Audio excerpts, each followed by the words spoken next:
L'actualité est présentée tout de suite sous forme de bulletin par Léa Soukaina. Rebonjour. Rebonjour, Pape Cher. Comment va le monde? Il va très très bien. Il se porte pour au les mieux. infos. C'est parti, mesdames et messieurs. Rebonjour. Bienvenue dans cette deuxième édition des Dékis. C'est l'intitulé du nouvel ouvrage d'Asnan Babou. Le jeune Sénégalais relate l'odyssée des rescapés de la mort et des victimes d'inhumations précipitées au Sénégal et dans le monde. Salimata Aoussek et Modou Diop ont assisté à la présentation de l'ouvrage compte rendu. Des Dékis ou la mort temporaire est un nouvel ouvrage qui évoque des témoignages inédits des Sénégalais qui seraient revenus de la mort. Le livre est composé en fait de deux thèmes, les expériences de mort imminente, ça veut dire ceux qui ont frôlé la mort, ce qu'ils ont vécu pendant cette mort temporaire ou bien pendant leur état comateux. Donc l'expérience qu'ils ont eu à vivre. Et la deuxième partie va parler sur les inhumations donc précipitées au Sénégal, qui d'après mes enquêtes donc font beaucoup de victimes. Après 3 ans d'études et d'enquêtes sur le phénomène de la mort, l'auteur s'est rendu compte qu'au Sénégal, les personnes tenues pour mortes reviendraient à la vie spontanément. Je ne me suis pas arrêté seulement donc à enquêter donc sur des personnes contemporaines, mais on a eu à revoir donc les archives et on est tombé vraiment sur des cas vraiment intéressants, comme le cas de Koumba Touré, que je pense que la plupart des Sénégalais donc, qui ont plus de 40 ans donc, ont gardé donc, la mémoire. Il s'agissait d'une dame sérère qui est revenue à la vie après 112 heures de mort clinique. Donc c'est le 3e jour quand la dépouille a été transportée à son village, à savoir Tchadjaï, qu'elle est ressuscitée. Voilà, et ça a suscité beaucoup d'émotions et beaucoup de bruit au Sénégal. L'auteur déclare être passionné de parapsychologie et particulièrement des expériences au seuil de la mort.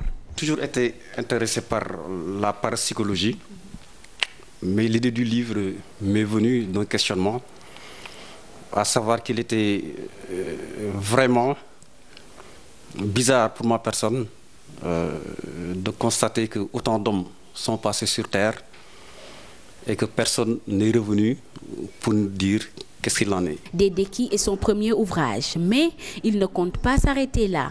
Marié et père d'une fille, cet électro-informaticien de formation compte bien ravir son public avec d'autres ouvrages sensationnels.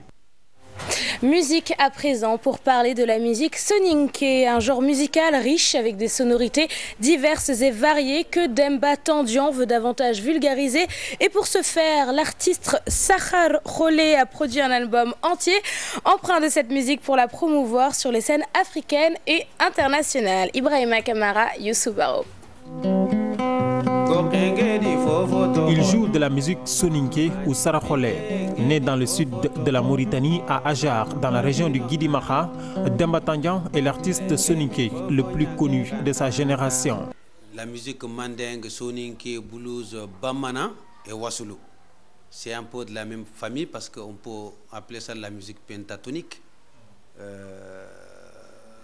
La musique n'a pas de frontières parce que moi, par exemple, je suis musicien soninké, mais je chante en balach, comme du reggae, j'ai fait beaucoup de choses. Il a fait plusieurs pays à travers le monde pour se produire.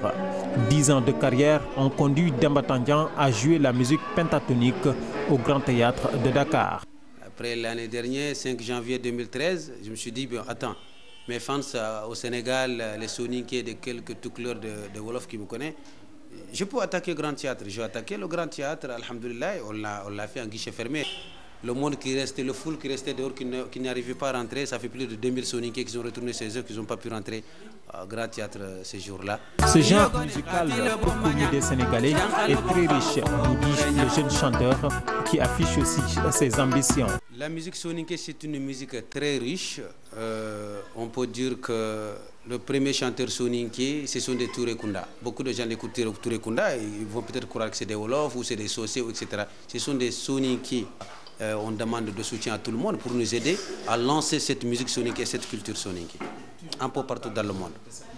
Du bled soninké entre les monts du Guidi-Maha aux rives du Gadiaga et du Ngalam, Demba Tandian propulse ces belles notes de la musique soninké pour le bonheur de la diaspora de sa communauté et au reste du monde.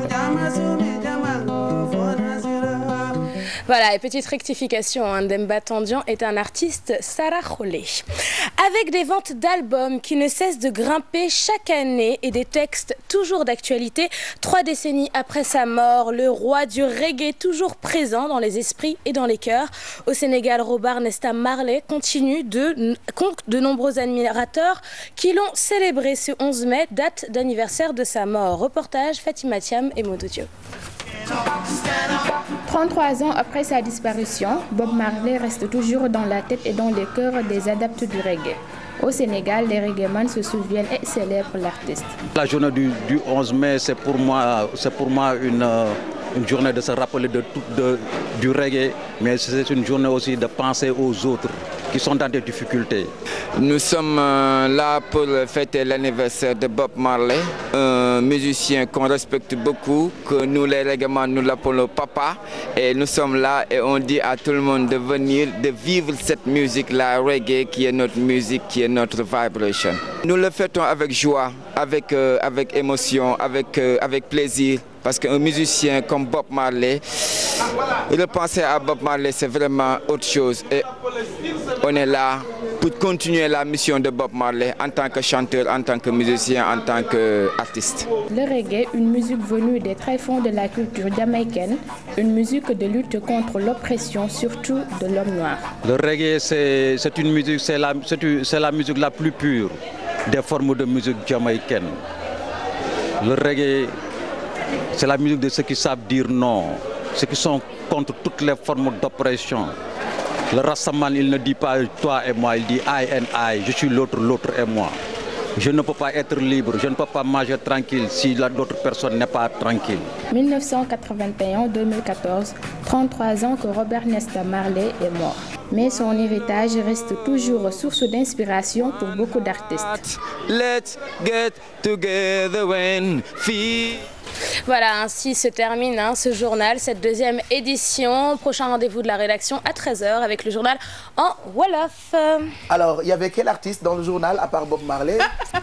Ça, c'est Exidex encore. Non, parce que Pachar, tu n'avais pas entendu. Et moi, j'ai entendu, j'ai suivi le journal comme tout le monde. Ouais. Mais je me suis rectifiée. D'accord, Mom, c'est un artiste. Saraxolé. Saraxolé, d'accord. Donc, on te laisse gagner un petit guinée en Saraxolé. Hein?